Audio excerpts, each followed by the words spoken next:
For years, a woman begged police for help.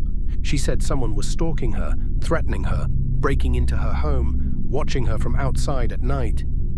At first, investigators took it seriously, but as the years passed, the case became stranger and stranger, until eventually even detectives started asking a horrifying question.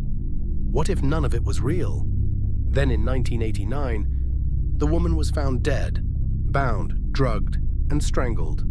To this day, nobody knows whether Cindy James was the victim of a relentless stalker or the architect of one of the most disturbing unsolved mysteries ever recorded.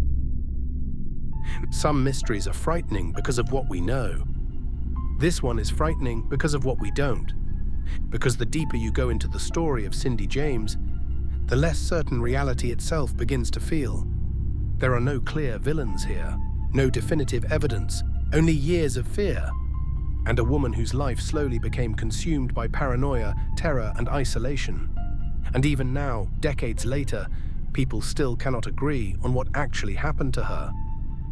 Cindy James lived in Vancouver, Canada. She worked as a nurse. Friends described her as intelligent, caring, and compassionate. By all outward appearances, she lived a relatively ordinary life. But in the early 1980s, that life began to unravel.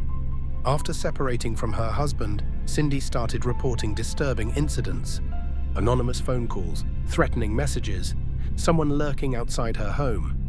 At first, these events sounded believable, terrifying, but believable. Police advised her to be cautious. Friends tried supporting her, but the harassment didn't stop. It escalated. Cindy claimed someone was constantly watching her. She said threatening calls came day and night. Sometimes the caller would whisper. Sometimes they would threaten her directly. Sometimes there would only be silence. Then came the break-ins. Cindy reported finding strange notes inside her home, windows tampered with, items moved. On several occasions, she claimed she was physically attacked. One time, she was allegedly found outside her home with nylon stockings tied around her neck. Another time, she said an intruder injected her with a needle. Friends became deeply concerned, but investigators noticed something troubling. There was very little hard evidence, no fingerprints, no witnesses, no clear signs of forced entry. And slowly, police suspicion began turning towards Cindy herself. As the years passed, investigators started considering another possibility. What if Cindy was staging the incidents? Some detectives believed she might be suffering from psychological distress. Others suspected attention-seeking behavior. The case became increasingly frustrating. Police surveillance operations produced almost nothing. Stakeouts failed to catch any stalker, and yet, the incidents continued. Cindy's fear appeared genuine. Friends described her as exhausted, terrified, emotionally destroyed. She installed security systems, changed routines, lived in constant anxiety. But the more frightened she became, the less people seemed to believe her. And that may be the most disturbing part of this story.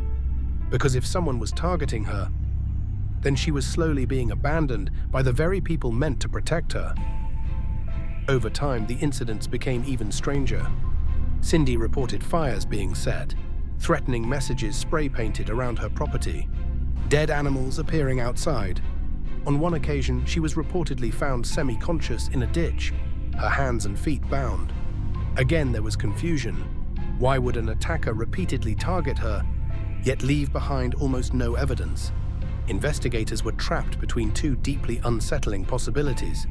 Either Cindy was orchestrating an elaborate campaign against herself, or someone was tormenting her with terrifying precision for years without ever being identified. Neither explanation felt entirely believable, and that uncertainty infected every part of the investigation. By 1989, Cindy's mental and emotional state had deteriorated badly. She reportedly feared being alone, feared answering the phone, feared sleeping. People around her noticed increasing desperation, and then, in May of 1989, Cindy vanished. For nearly 2 weeks, nobody knew where she was. Then her body was discovered near an abandoned house. The scene was horrifying. Her hands and feet were bound. A black nylon stocking was wrapped tightly around her neck. Toxicology reports later revealed large amounts of morphine and other drugs in her system. And once again, the mystery deepened, because investigators could not determine how she ended up there, or whether another person was even involved. The official ruling was controversial. An inquest eventually classified Cindy's death as a probable suicide, but many people strongly disagreed. Friends insisted she had been genuinely terrified for years. Some believed she had a real stalker who was never caught.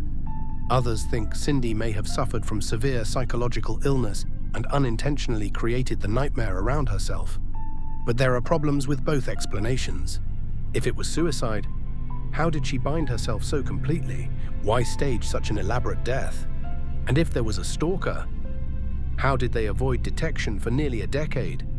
No theory fully explains everything, and that's why this case remains so haunting, because every explanation feels incomplete. In the end, the story of Cindy James became more than just an unsolved death. It became a story about fear, isolation, and the terrifying consequences of not knowing what's real anymore. Maybe Cindy was hunted by someone for years. Maybe she was fighting battles nobody else could see. Or maybe the truth exists somewhere in between. But decades later, one question still lingers over this case. What if someone spends years screaming for help, and eventually nobody listens anymore?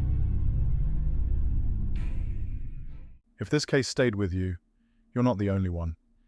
There are more stories like this, more mysteries that don't quite make sense. So if you want to go deeper, hit subscribe, because some stories don't want to be forgotten.